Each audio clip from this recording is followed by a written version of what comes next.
À l'écoute de la chaîne 2, il est 12 heures en commune 1 et partout à Bamako. Bonjour et bienvenue aux informations. Infocité, le journal de l'info de proximité sur la 95.2. Vous l'avez sûrement constaté, aujourd'hui, il est difficile de circuler librement dans la ville dû à l'occupation anarchique des voies publiques par des marchands. Face à ces phénomènes, les autorités locales multiplient les actions pour dégager les emprises illégalement occupées et restaurer l'ordre urbain. Amadou Diallo nous en dira plus. Pour mieux comprendre les jeunes dans leur développement humain, il faut impérativement comprendre les enjeux de l'adolescence. C'est une période essentielle de la vie, tant sur le plan physique que psychologique. Dans un dossier signé Abibatou Traoré, nous en saurons plus. Pour l'actualité internationale de ces 12 heures, Mamadou Doumbia sera là pour nous dire par quoi elle est dominée. Voilà pour les titres. Merci de nous suivre. Lutte contre la fraude en milieu scolaire. La brigade d'investigation judiciaire interpelle 18 présumés qui seront présentés devant le procureur dans les prochains jours. Cette interpellation fait suite à une série de fraudes constatées pendant la phase de correction des épreuves du DF session de juin 2025. Les faits se sont déroulés au sein de l'Académie d'enseignement de la rive gauche du district de Bamako. Comme annoncé, l'occupation anarchique des voies publiques à Bamako complique la circulation et menace la sécurité des usagers.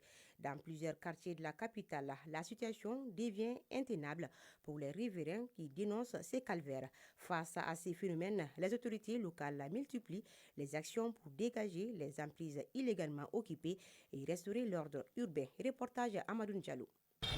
L'occupation anarchique des voies publiques pose un réel problème à Bamako et demeure un véritable casse-tête pour les usagers de la route.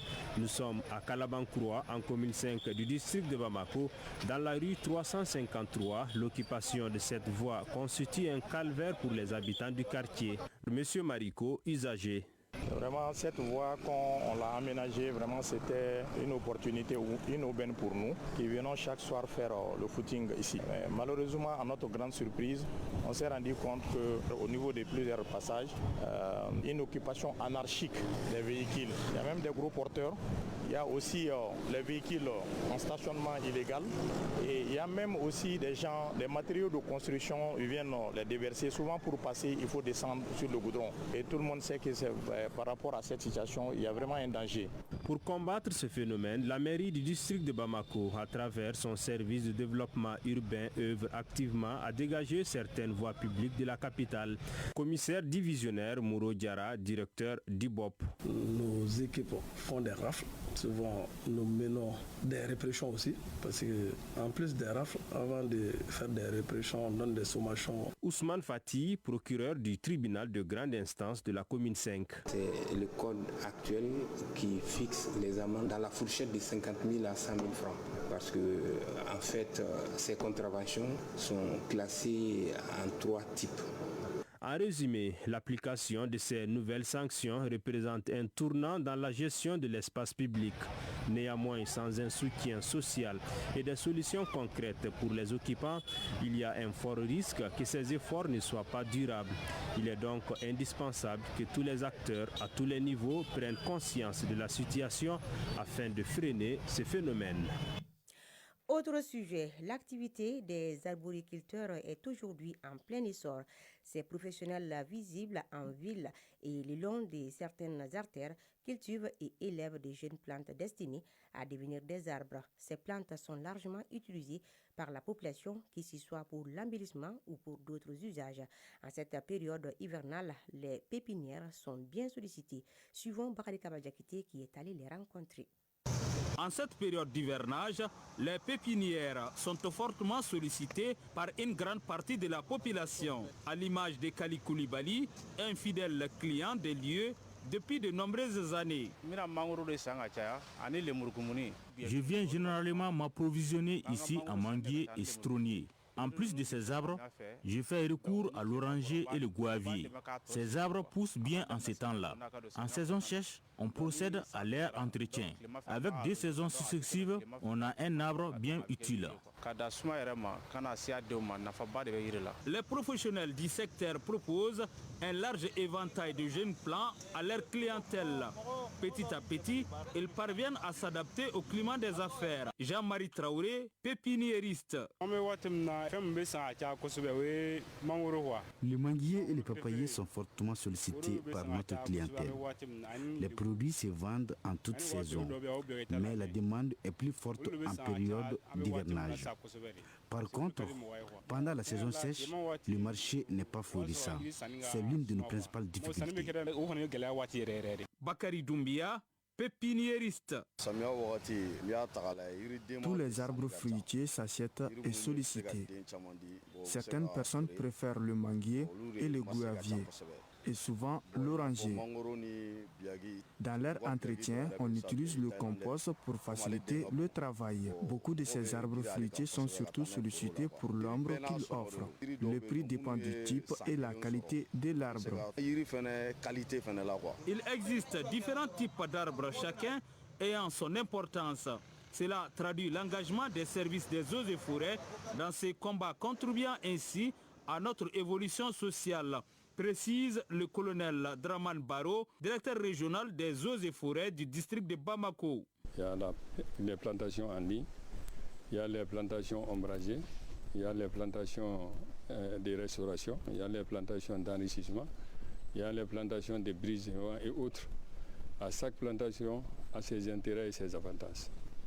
Quand on prend directement les plantations en ligne qui généralement arrange beaucoup les Bamakois. Ça, c'est les plantations généralement qui se font au long des goudrons dans les familles. Et puis, les plantations tirent les terres pleines que beaucoup voient le long des goudrons. Dans le contexte malien, l'hivernage est la période idéale pour procéder à la mise en terre des jeunes plants, rappelle le colonel Barou. Nous sommes dans un pays sahélien. C'est ça le moment propice pour planter. Nous le faisons pour que les plantes bénéficient justement des avantages de la pluie, de la saison pluviale. Et ça permet aux plantes de faire une meilleure reprise. Et mieux que ça aussi, le taux de réussite est vraiment satisfaisant. Planter est une bonne chose, mais l'entretien continu des arbres est indispensable, insiste notre spécialiste. Planter là c'est très facile, produire les plants c'est très facile, mais l'entretien c'est à long terme. Quand on n'arrive pas à les faire, vaut mieux ne même pas planter, surtout dans un pays où la divagation des animaux ne cesse de s'accroître. On est obligé de les protéger. Planter est un acte de civisme qui nécessite une adhésion massive de la population. C'est d'ailleurs une politique mise en œuvre par l'État qui consacre le mois d'août à une vaste campagne de reboisement à travers tout le pays. Un mot de religion, la communauté musulmane s'apprête à célébrer Ashura. Ashura correspond au 10e jour du mois de Muharram. Ce mois marque le début de l'année hégirienne, c'est-à-dire le premier mois du nouvel an musulman. La journée d'Ashura reste significative dans la religion musulmane. Pour connaître le sens et les raisons de la commémoration d'Ashura, nous proposons un extrait de l'imam Makiba, président du Haut Conseil islamique de Bamako et également président de l'Union des jeunes musulmans du Mali, UJUMA. Il est au micro de notre reporter Samba Sanogo. Le prophète, quand il est quitté Mecque, allé à Médine, il a trouvé que c'est les Juifs qui adorent cette journée d'Ashura. Il a dit pourquoi? Ils ont dit parce que dans ces jours-là, le prophète Moïse a été sauvé contre Pharaon. Il a dit, Moïse c'est nous. Nous, on doit célébrer, fêter ça plus que vous. Et comment les fidèles doivent célébrer le jour d'Ashura? Il y a beaucoup de choses d'adoration. Il y a des gens qui font avec les jeûnes, il y a des gens qui font avec des sacrifices, avec lecture du Saint-Coran, avec des prières, avec tout ce que tu peux faire comme bien. Tout c'est permis dans les jours d'Ashura. À suivre donc l'intégralité de cet entretien à 12h30 avec Samba Sanogo. Une émission est réalisée aussi par Samba Sanogo et c'est ce qui nous amène à faire l'actualité internationale. À présent, le tour d'horizon de l'actualité internationale. L'actualité internationale avec vous, Mamadou Doumbia, bonjour. Bonjour Koumbakane. Bienvenue. Merci. Tout d'abord au Sénégal, les familles des 2 jeunes morts de Cameroun dans l'attente d'explications convaincantes. Oui, Koubakane, après 2 semaines, les familles des 2 jeunes hommes retrouvés morts sur la plage veulent désormais des réponses. Pour l'heure, on ignore toujours les circonstances exactes de leur décès. Cependant, les autorités assurent vouloir la transparence dans cette affaire. Quant au ministre de l'Intérieur, il a rencontré hier vendredi les familles des disparus. Est de la RDC pour Kagame, les négociations à Washington et Doha sont les deux faces d'une même place. Hier, Paul Kagame a tenu une conférence de presse à Kigali, dans la capitale rwandaise. Le président rwandais est revenu sur l'accord de paix signé à Washington entre son pays et la République démocratique du Congo le 27 juin dernier sous l'égide des États-Unis. Centrafrique, cette fois-ci, l'opposition demande la démission du gouvernement pour sa gestion du drame du lycée et Bougada. Le bloc républicain pour la défense de la Constitution exige la démission du gouvernement après l'explosion d'un transformateur de l'ENERCA qui avait coûté la vie à une vingtaine d'élèves, blessant au moins 260 autres alors qu'ils composaient le bac le 25 juin dernier. Position exprimée hier à Bangui au cours d'une conférence de presse. C'est tout ce qu'il fallait retenir de l'actualité internationale de ces 12 heures. Koubakane. Merci Mamadou Doumbia. Et retour au Mali, où comme dans le monde, l'adolescence est une phase du développement humain, tant sur le plan physique que psychologique. Entre quête d'identité, transformation corporelle et affirmation de soi, ce passage de l'enfance à l'âge adulte s'accompagne de nombreux défis. Comprendre les enjeux de cette étape est essentiel pour mieux accompagner les jeunes dans leur développement. C'est un dossier signé Abiba Traoré. L'adolescence débute généralement autour de 11 ou 12 ans et peut se prolonger jusqu'à 18 ans, voire 20 ans selon les individus. Elle marque l'entrée dans la puberté avec des changements physiques visibles. Ces transformations peuvent être vécues comme un bouleversement profond de l'image de soi, explique Sangaré Signé, psychologue spécialisé en accompagnement des adolescents. C'est une période, n'oublie pas qu'il y aura un développement au niveau cognitif, au niveau mental, au niveau moral et même souvent l'accès à la loi, puisqu'il va quitter les 11-12 ans vers 17-18 ans, veut dire qu'il va rentrer maintenant dans l'âge adulte. Il faut qu'il soit préparé à comprendre un peu, c'est-à-dire les lois spirituelles, les lois juridiques, comme les lois de la comptabilité. C'est une période de la transgression de nos cultures. Il faut franchement aider l'enfant à assimiler ces connaissances-là. L'adolescence est une période difficile pour beaucoup d'enfants.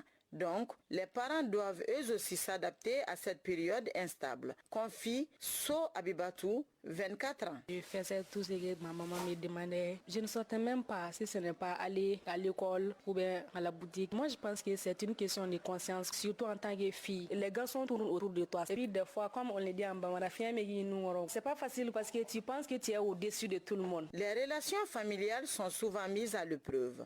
Sako Mariam Sako, mère de 2 adolescents, témoigne. C'est pas du tout facile avec les adolescents. Il faut agir souvent avec beaucoup de délicatesse, c'est-à-dire avoir un temps de communication et d'échange avec eux, être à l'écoute souvent, sans juger. Et parfois, il faut être intraitable sur certaines questions. Par exemple, l'éducation, le respect des aînés et autres. Mais qui de mieux que des adolescents pour parler de ce qu'ils vivent? Traoré Nama 12 ans et Traoré Azara 13 ans raconte.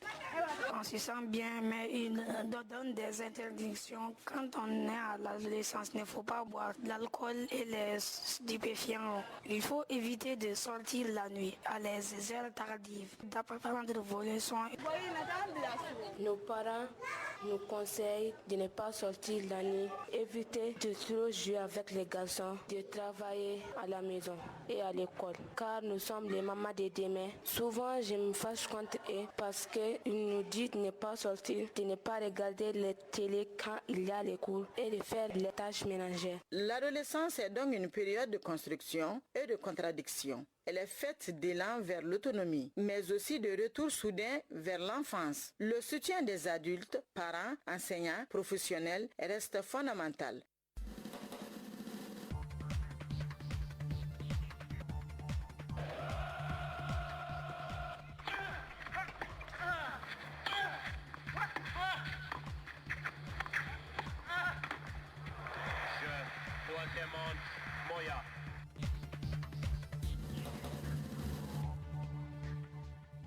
Vous l'aurez compris, place au sport.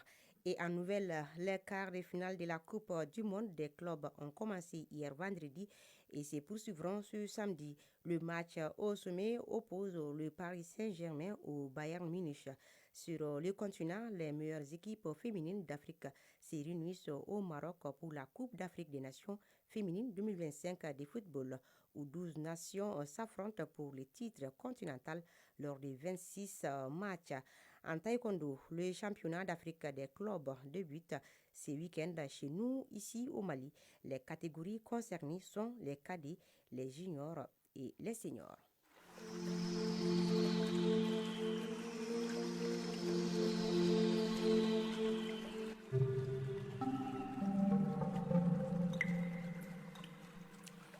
Clin d'œil à la météo, à 12h15, le thermomètre affiche sur Bamako et environ 30 degrés Celsius.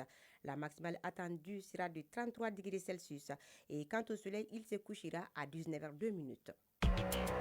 C'est la fin de ce journal qui vous a été présenté par Aïssata Dit Koumbakane. Réalisation Samba Sanouro, mise en onde Penandawa, mise en ligne Badjitouri, coordination éditoriale Cédou Traoré et Djefa Diarra. Grand merci à vous aussi de votre attention. Passez un excellent moment de radio en compagnie de la chaîne 2.